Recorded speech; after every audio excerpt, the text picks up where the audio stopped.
We welcome the Maria Caulfield for the Government, Health Minister, Bridget Phillipson for Labour, the Shadow Education Secretary, and for the SNP, Brendan O'Hara, Foreign Affairs Spokesman, and the BBC's Deputy Political Editor, Vicky Young. Much of the focus, and there was an awful lot to talk about, but from Keir Starmer, was on the appointment of the former Prime Minister David Cameron, amendments to the King's speech on the situation in Israel and Gaza.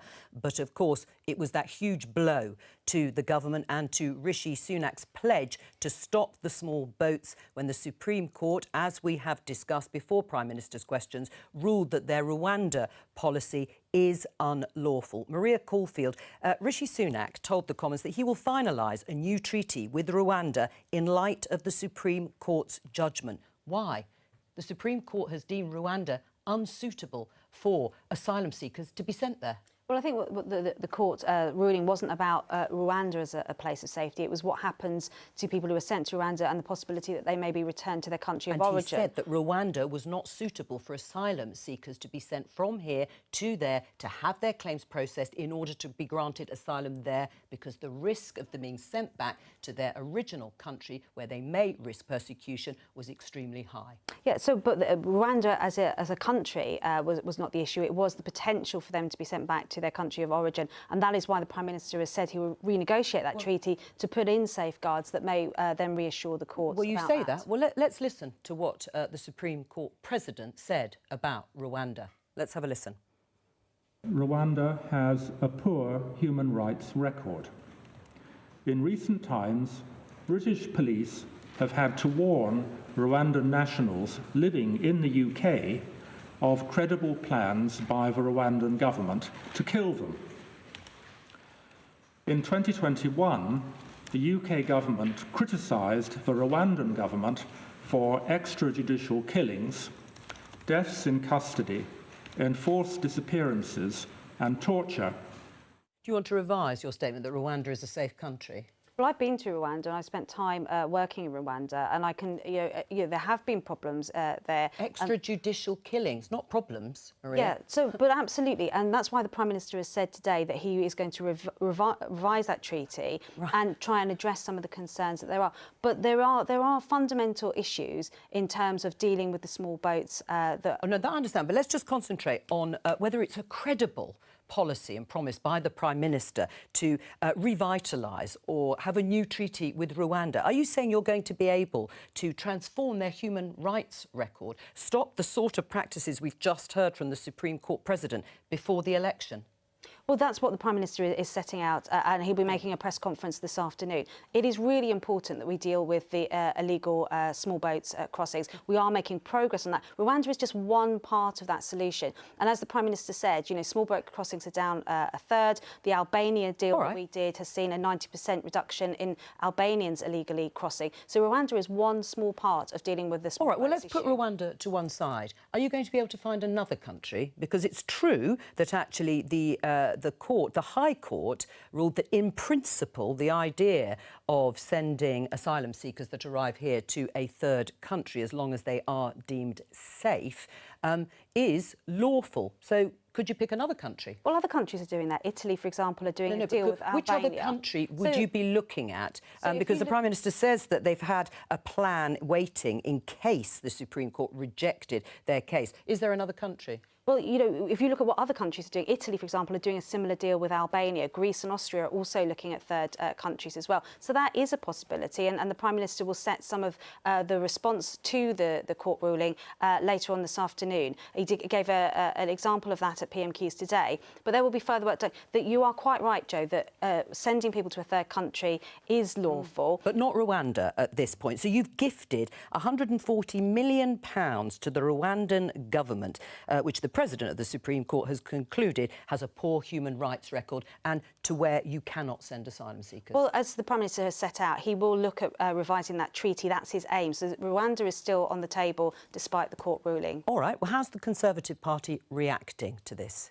Well, there are a lot of ideas knocking around, if you like to put it that way. Now, clearly, many Conservatives for a long time have said that this needs to be sorted. Now, they range from Lee Anderson saying just put the planes in the air anyway. He's the Vice Chair of the Conservative Party. Just let them go and ignore the Supreme Court. Now, I would say there's not many who agree with that. Would you agree with that, just briefly? No, I think, we've got to... The revising the treaty is the policy that the Prime Minister wants to follow, and I think that's a sensible one. So that's one idea that the Prime Minister's clearly looking at, is that the idea of a treaty rather than a memorandum of understanding. But also, he has nodded towards this idea of changing domestic legislation. Now, that's the one I'm hearing the most from people, and they think that that is the route they have to go down. You now introduce emergency legislation in the House of Commons. Now, I did speak to Simon Clarke, Sir Simon Clarke, a former Cabinet Minister, about all of this, and I think we can hear what he had to say to me now. Let's have a listen. I think ultimately delivering the policy of stopping the boats is a confidence issue of the British people in this government. It's certainly a confidence issue for my voters in me. By extension, therefore, it is a confidence issue for me in the Prime Minister. Meaning? Meaning precisely that ultimately, whilst I have no reason to doubt the good faith of the Prime Minister, and I don't want this to become about a Westminster leadership game, because that it is more serious than that, but a failure to act decisively now would be unsustainable and unacceptable ahead of next year's general election. Well, he's right, isn't it? It is a confidence issue. It was one of the key pledges by Rishi Sunak. He's not going to stop the boats. It's one of his 5 priorities, absolutely. He's already delivered on one of those by halving inflation, which we saw the figures today. He's not going to do this, is he? It's a confidence issue, according to Sir Simon Clarke. Stopping the boats, and as I said, the Rwanda scheme is just one small part of that. We have seen a reduction by over a third in small boats crossing in the last 12 months. We have seen the Albanian illegal migrant problem reduced by 90%. We're speeding up processing of claims by over 60%. So we are seeing some huge progress. Are you going to stop the small boats by the time of the next election? Well, that is the aim, and the Prime Minister said today at PMQs that he is looking at all options to do that. Right, well, Sir Simon Clarke is also saying that unless you take the action, the requisite action needed in order to stop the boats, then it is a confidence issue. Do you agree? Well, I think, the Prime Minister is very clear that it's very disappointing in the court ruling today. He will look at the treaty, but he will look at other legal frameworks to be able to stop the boats as soon as we can. What's your reaction, Bridget, to the ruling, first of all? Remembering that, of course, the Supreme Court President did say that, in principle, the idea of a third country taking asylum seekers from here is lawful. Well, the ruling is devastating, and it confirms what we've known for a very long time. This is a political gimmick. It's all about posturing, and it's not going to solve the problem. It was always unworkable. The government have wasted £140 million on this. What we need to see happening, a case is being processed. We need much more of that. We are spending £8 million a day as a country on housing people in unsuitable accommodation, such as hotels. That has to come to an end. We need to process cases. But everything that we've just heard here is about the Conservative Party. This is just about fighting within the Conservative Party, and this happens again and again and again. Could we please just get back to a situation where we're talking about the interests of the country? They should move on from this. It's been found to have failed. They have to find a different way. And I think we just need to get on and have a general election so the British people can have their say about who they want to be running the country, and a party actually focused on the country. Maria? Well, I think the British public would be very interested to hear about Labour Party's policy on stopping boats. It's clear from the general election that we last held that dealing with illegal immigration was a big priority for the British people. We're clear about how we want to do that, and we're facing obstacles and opposition to that. But Labour have been very clear that they don't believe in the borders. They want to do a deal with the EU in terms of a quota deal, taking an extra 120,000 people.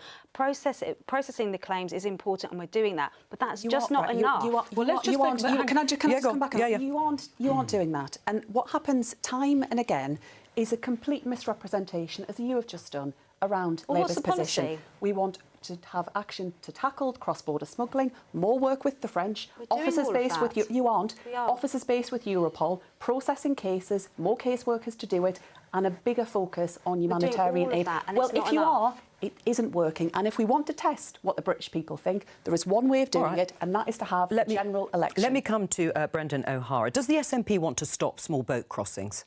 I think it's a false argument. I'm not making an argument. I'm just asking a question. Do you want to stop the small boats? I think what we want to see is a fair and legal routes for refugees and migrants to come to this country. More safe and legal routes. Oh, absolutely. And this is what this is about. And nobody should be under any illusion here that this was a defeat that was always coming, because every single argument that the Supreme Court gave this today were arguments that were put in the debate, that the human rights record of Rwanda was never going to stand up to legal scrutiny. But what do you make of the idea that, in principle, it is lawful? It would be lawful if a suitable country was found to process claims and asylum seekers to remain there. The principle, I think, is morally repugnant. I think the idea of offshoring some of the most vulnerable people in the world who come to this country, who are then shipped off offshore. I think we've seen it. We've seen it in Australia. We've seen it in other countries,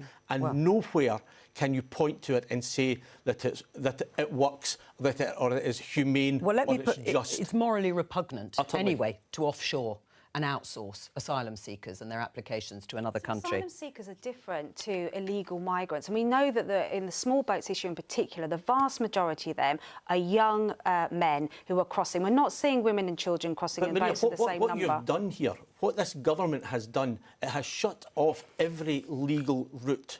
And so you are forcing people onto these boats. You are forcing people to the economic make migrants, these the vast majority of economic migrants. The problem migrants. is, Maria, that you don't know. You make the assumption that they are economic migrants. What do you make of the Albanian agreement, though, which has reduced, according to reports, the number of people coming from Albania by 30%? Well, I mean, I think we can get bogged down in individual countries. But what there really But what do you has to think be of that? Does that work in your mind? There has to be a fair and legal route for migrants to come to this country. And I'll tell you what, Maria, if the government are so utterly obsessed with migration, then devolve immigration Because policy. you would like to have more refugees and asylum seekers, wouldn't you? Right. Scotland is desperate for people. My constituency in Argyll and Bute is suffering depopulation. Well, that's great news. Devolve because, it, and we would love to. What, are you thinking of an welcome independent Scotland and then you would send asylum seekers it's there? so great to hear that Scotland do want to take some of the refugees or asylum seekers because the Absolutely. figures do not bear that out. There are pockets of the country that are taking more than their fair share. All right. I think you'll find that's not Can I just come back to what Vicky was talking about, which is what parts of the Conservative Party would like to see, and the Prime Minister has actually said that he will revisit the domestic legal framework if necessary and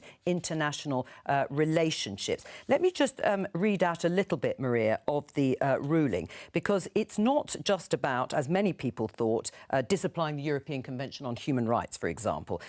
He said, the President, that actually this idea is laid down in the United Nations Refugee Convention, to which the UK is a party, the UN Convention Against Torture and Other Cruel, Inhuman or Degrading Treatment, the UN International Covenant on Civil and Political Rights, as well as the ECHR. Oops. Would the government be looking at taking the UK out of all of those?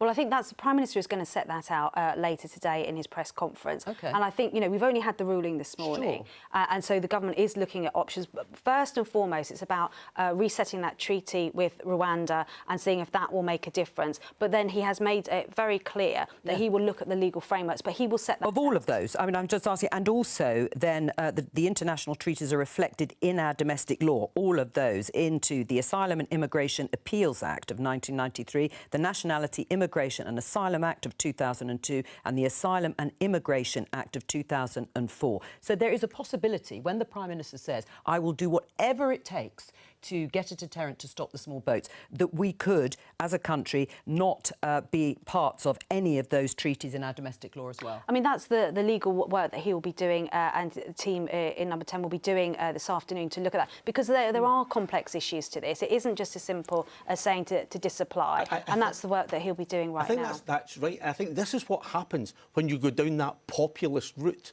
when you don't actually think things through and you end up unpicking individual threads, and you're left at the situation where you're now talking about coming out of the EHCR and all these other international treaties. Well, Tory MPs have said they're not fit for purpose, some of these treaties. The Refugee Convention of 1951. Let me just read you this from Boris Johnson, the former Prime Minister. There is only one way to end the legal blockade on Rwanda, and that is to do exactly what this piece that he's written proposes, and do it now. If you want to know what the government of 2019 to 2022, the one, of course, when he was in charge, would have done, here is your answer. It's the only way. Vicky, what's he talking about? So what he is talking about in that that article, which was written before the summer, is to say that the UK Parliament should deem Rwanda a safe country. So I think we're going back to the sort of same principles, that the UK Parliament passes emergency legislation saying some of these things. But I think the point you're making there, that lots of Conservative MPs, they're pointing to an amendment that was put down previously by Sir Bill Cash, talking about sort of limited derogation, I suppose is the way to say it. Not of pulling out of things like the ECHR or all of these other ones, but you put an amendment down which limits how that applies. Now, the problem is, as you pointed out there, the Refugee Convention runs through numerous laws in this country. And just another little nugget that we've gleaned from allies of Suella Braverman, she talked about, didn't she, in her letter yesterday, a plan B. Now, what her allies are saying today is that her idea was that you do offshore processing of claims in Rwanda, but handled by UK officials. Now, you can see the difference there. A lot of the problem raised in this judgment is that it's the Rwandan asylum system that's the problem. So she's saying that those granted refugee status under that could come to the UK. Now, her allies say that Number 10 ignored that. So is that another option that they could potentially go back to? Is that an option you'd like to see, Maria? Well, I think, there's the options are there, and the Prime Minister and his team will be working through those. But it is fundamentally about relooking at that treaty arrangement with Rwanda, because the fundamental problem, both in the ruling today and the previous ruling, was around the potential for where Rwanda sends people back to their country of origin and the risks there. And that is something that can be dealt with by a treaty change. Right. Briefly, Bridget. Just give it up, move on. I mean, this is not the answer. Want to forget about dealing with the small boats completely. Because this was only ever going to be 100 people going to Rwanda. It was never going to. No, it was. This was never going to be the answer. There is more than 100,000 cases every year that we're seeing. It's about processing the cases. This is just a ridiculous. But just to be clear, Bridget, even if Rwanda things. were to go ahead at any point, and that looks very unlikely, you were going to reverse it anyway. Yes, because you would spend the money on cross-border working. Was a success in it terms was of never going to be a success, and this is demonstrated. They know this. They should just give it up, move on, find a system that actually works. Well, let's listen to some of what James Cleverly, the new Home Secretary, has been saying in response to the ruling. We have been working with Rwanda to build capacity and amend agreements with Rwanda to make clear that those sent there cannot be sent to another country than the UK. Our intention is to uphold our agreement, to upgrade our agreement to a treaty as soon as possible. That will make it absolutely clear to our courts and to Strasbourg that the risks laid out by the court today have been responded to, will be consistent with international law, and ensure that Parliament is able to scrutinise it. The Prime Minister has said that if our domestic legal framework frustrates our plans, he is prepared to change our laws. But I will inform the House we are not going to put forward proposals simply to manufacture an unnecessary row for political gain. James Cleverly there, the Home Secretary, saying that they will pursue, as Maria was outlining, upgrading the agreement, the Memorandum of Understanding that the UK has with Rwanda to a full treaty. The question is whether that will see the light of day before the next election. I want to talk about something else with our guest, because later MPs will be voting on amendments on last week's King's speech when the legislative programme of the government was set out. The SNP motion is pressurising the government to call for a ceasefire. Tell us exactly what you're calling for. Exactly that is an immediate ceasefire, and that has been our position from almost the outset since the atrocity of October the 7th. Now we have 13,000 dead, 4,500 children dead, and as difficult as it may be, I think it is absolutely incumbent on us to try and achieve this ceasefire. We have to find that political space in which we can find a political solution, because this has to be a political solution. It can't be anything else. Right. And only a ceasefire can deliver that. Labour has stopped short of calling for a ceasefire with its amendment, and yet a third of your party, broadly speaking, does want to see the Labour Party and Keir Starmer call for a ceasefire. Why is Brendan O'Hara and your colleagues wrong? I understand the strength of feeling that people have on this. We, all of us, every day see on our television screens awful suffering. We also saw the events of the 7th of October, which were unparalleled in the brutality that we saw. We desperately want to see more humanitarian aid getting into Gaza through those humanitarian pauses. We want to see the urgent release of hostages. So why not call for a ceasefire? A ceasefire would just stop the violence. I think the answer that Brendan gave, I think, was quite revealing, in that he said that almost from the outset, he believes that a ceasefire should have taken place. I think Israel has a right and a responsibility to defend its borders and to seek the release of hostages. Now, that does not involve a blank check. Let's just finish and I'll come back to you. That does not involve a blank check. Of course it doesn't. And, you know, it's impossible not to be horrified by the scenes that we see where you have children and families and innocent civilians affected. And where I do agree the way through this is a political settlement where we do get to a viable Palestinian state alongside a safe and secure Israel. All right, but that's some time off, and politicians here won't have that much influence on that. But anyway, go on. The moment the international humanitarian law was breached, that's when we called for a ceasefire. When was that? Oh, it was almost immediately after the bombardment started. As soon as it became apparent that there was a blanket bombing of civilian population. So you don't believe Israel has the right to defend itself in the way that they have set out, which is by rooting out Hamas, a terrorist organisation, as designated by the government. How else could it do it? Well, it's not for me as a military strategist, but what I will say as a humanitarian is that if there is a civilian shield, then if Hamas are embedded within a civilian population... Which the Israelis say they are. The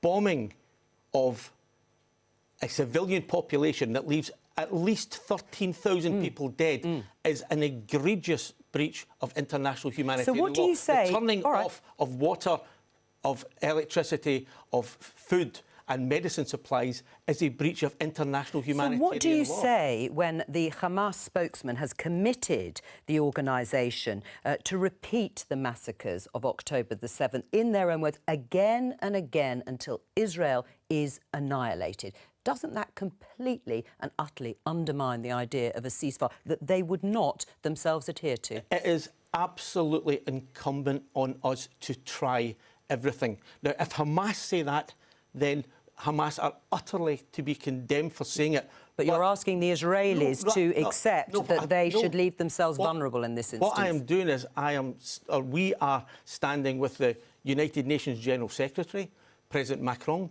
the Pope, great swathes of international humanitarian organisations, because there has to be a point at which a political solution is workable, and that is what this is about. And isn't it about the government moving on this? We heard Andrew Mitchell yesterday, deputising for Lord Cameron, now Foreign Secretary. He came really close to urging the government to call for a ceasefire.